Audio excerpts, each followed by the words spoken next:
کہ اللہ سے ڈرتے رہو، بے شک اللہ تمہارے سب اعمال سے خبردار ہے۔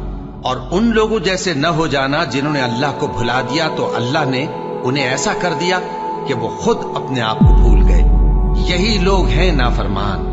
اہل دوزخ اور اہل بہشت برابر نہیں، اہل بہشت ہی کامیابی حاصل کرنے والے ہیں۔ اگر ہم یہ قرآن کسی پہاڑ پر نازل کرتے تو تم اس کو دیکھتے کہ اللہ کے خوف سے دبا اور پھٹا جاتا ہے۔ اور یہ مثالیں ہم لوگوں کے لیے بیان کرتے ہیں تاکہ وہ غور کریں۔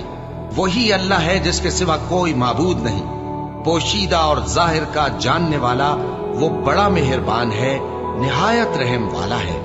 وہی اللہ ہے جس کے سوا کوئی عبادت کے لائق نہیں، بادشاہ حقیقی، ہر عیب سے پاک، سلامتی دینے والا، امن دینے والا، نگہبان، غالب، زبردست، بڑائی والا۔